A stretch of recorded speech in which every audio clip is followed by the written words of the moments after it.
नमस्कार, जय हिंद दोस्तों। स्वागत है आप सभी के अपने प्लेटफॉर्म सारथी एजुकेशन अड्डा पर। और आज के इस क्लास में देखेंगे, क्लास नहीं वीडियो में देखेंगे कि भाई जो रेलवे का नया नोटिस आया हुआ है उसमें क्या लिखा हुआ है, किस चीज़ के बारे में वो नोटिस है और लास्ट रिक्रूटमेंट कब थी और इस बार कब आने वाली है। इस नोटिस को लेकर के बहुत लोग आप लोगों का काट रहे हैं। कोई ये करने में लगा है, कोई कोर्स लॉन्च करने में लगा है, ये करने में लगा, लेकिन अभी तक कोई क्लियर नहीं है कि इसकी वैकेंसी कब तक आएगी। तो आइए समझते हैं बारी बारी से एकदम लाइन से कि सबसे पहले तो आप लोगों को मैं बता दूं कि नोटिस जो है इस पर कोई डेट नहीं है, इसमें कोई डेट दिया नहीं है कि ये नोटिस कब किस डेट को रिलीज किया गया है, क्योंकि केवल 10/2023 दिया है। इसका मतलब ये है कि 10वें महीना में और 2023 में दिया हुआ है, लेकिन साफ साफ ये कह रहा है कि इस पर कोई भी स्पेसिफिक डेट नहीं है। इससे पहले मैं आप लोगों को ये बता दूं कि क्या जो आप लोगों ने 2019 वाला ग्रुप डी का एग्ज़ाम दिया था, अभी तक आपका जो पैसा जो था, क्योंकि उस समय आप लोगों का एप्लीकेशन फी जो लगा हुआ था वो 500 लगा हुआ था, जिसमें बोला गया था एग्ज़ाम के बाद 400 रिफंड करने के लिए। तो क्या आप लोगों का अभी तक पैसा रिफंड हुआ है 400 की नहीं? क्योंकि बहुत सारे कैंडिडेट्स का भाई अब तक तो सिलेक्शन भी हो चुका है और ज्वाइनिंग भी हो चुका है, लेकिन जो एग्ज़ाम पास नहीं कर पाए तो क्या उनका पैसा रिफंड हुआ है कि नहीं? क्योंकि अगर आप लोगों का जो कमेंट आएगा उसके ऊपर भी मैं एक वीडियो बनाऊँगा, क्योंकि आप लोगों का पैसा क्यों रिफंड नहीं हुआ, उसके रीजंस क्या हैं। कुछ दिन पहले ही न्यूज़ में आया था कि भाई रेलवे के पास पैसा नहीं है और वो वित्त मंत्रालय से पैसा मांग रहा है। इसके भी रीजंस हैं, कई रीजंस हैं। तो आइए चलते हैं पहले हम लोग इस नोटिस के ऊपर में क्या दिया हुआ है, लाइन से समझ लेते हैं अच्छे तरीके से। देखिए, भारत सरकार दिया है ऊपर में, उसके नीचे में क्या दिया है भाई, रेल मंत्रालय, उसके बाद रेलवे बोर्ड। रेलवे बोर्ड का मतलब कि जो रिक्रूटमेंट कराती है, जैसे आरआरबी, आरआरसी, आरपीएफ, ये सारी चीज़ें, वो रेलवे बोर्ड है। नोटिफिकेशन नंबर यहाँ पर दिया हुआ है, यहाँ देख रहे हैं आप लोग, न्यू दिल्ली डेटेड, लेकिन स्पेसिफिक डेट नहीं दिया है। ये सिर्फ और सिर्फ ऑर्डर है। यहाँ पर ऑर्डर दिया गया है, मतलब आदेश दिया गया है कि जो भी रिक्रूटमेंट एजेंसियाँ हैं भाई अब तैयार हो जाएं, क्योंकि चुनाव आने वाला है तो भाई वैकेंसी निकालना जरूरी हो गया है। क्योंकि इस बार जो नैया है डगमगाती हुई दिख रही हैं हर जगह से, ठीक है। क्या कर रहे हैं, constitution of committee regarding notification in directive 43 apropos above it is apprised that recruitment process for the post of sub inspector, executive and constable.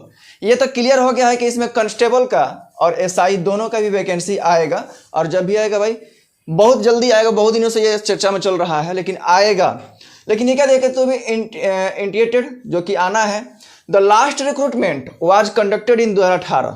जो लास्ट रिक्रूटमेंट था किस चीज़ का भाई, आरपीएफ का, वो आप लोगों का 2018 में ही आया था, और 2018 के बाद उसमें कोई रिक्तियां ही नहीं थी, कोई रिटायर ही नहीं हुआ, इसीलिए तो वैकेंसी 5 साल के बाद आ रही है। वो भी इस समय समझ रहे हैं क्यों आ रही है। टर्म्स ऑफ आरपीएफ लिया हुआ था। However in the executing scenario RRB is being endowed with the responsibility of completing the first phase of recruitment which includes calling for application। अब इसमें यह कह रहा है कि इसमें जो भी रिक्रूटमेंट होने वाले हैं, इसका हायरिंग एजेंसी जो होगा, conducting CBT etc second phase would be completed by RPF.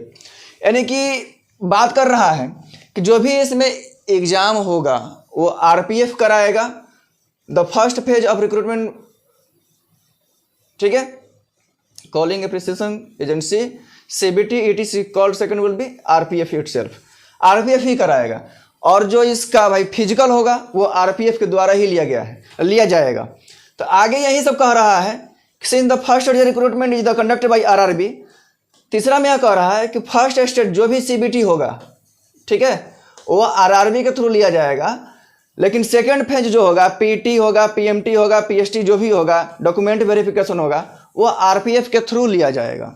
यानी कि पहला एग्जाम जो होगा सीबीटी मोड, जो कंप्यूटर बेस्ड टेस्ट होगा, वो आरआरबी लेगा, और उसी के लिए ऑर्डर भेजा हुआ है रेलवे मंत्रालय से कि आरआरबी रेडी है कि नहीं रेडी है, आरपीएफ रेडी है कि नहीं रेडी है। और ये सारी चीज़ें ये सब कराने के लिए 16 तारीख तक हमें इन्फॉर्म करेंगी, तो आगे की कार्यवाही शुरू की जाएगी। बात समझ में आया? और इसमें ये नहीं दिया है कहीं भी कि आप लोगों को कितना पोस्ट का आएगा, क्या नहीं आएगा, कब आएगा। ये जो है मान चल सकते हैं कि ये इंटरनल नोटिस है और वहाँ से जवाब मांगा गया है कि ये सारी चीज़ें हमें करानी है, तो आप लोग रेडी हो जाइए, क्योंकि CBT जो होगा वो RRB को देनी है और PT PST RPF को। तो अगर आप लोग तैयार हैं तो मुझे 16 अक्टूबर 2023 यानी कि इसी महीने तक मुझे इन्फॉर्म करें। और ये सारी जो हैं उसके मेंबर्स हैं, साथ ही यहाँ पर रेलवे बोर्ड के DIG हैं, यानी कि सिग्नेचर किया गया है, यानी कि नोटिफिकेशन ऑथेंटिक है। लेकिन आगे की प्रोसेस क्या होती है तो आगे चल के ही पता चलेगा। लेकिन ये कहीं आप लोग ध्यान रखिएगा, कहीं लिखे कितना पोस्ट लिखा है, क्योंकि सब लोग लिखा है थंबनेल पर कि इतने पोस्ट आ गए, इतने पोस्ट, कितने पोस्ट आए, इसमें कुछ तो जिक्र नहीं किया है। चलिए, अगर आप लोगों को वीडियो समझ में आया होगा तो लाइक कर देंगे और चैनल पर पहली बार आएंगे तो सब्सक्राइब कर देंगे। और ये जरूर बताएंगे कि अभी आप तक आप लोगों का पैसा जो है 400 रुपये वो रिफंड हुए कि नहीं हुए। बात समझ में आ रहा है ना? तो ये जरूर आप लोग कमेंट करके बताएंगे। फिर मिलते हैं आप लोगों से नेक्स्ट वीडियो में, तब तक के लिए जय हिंद।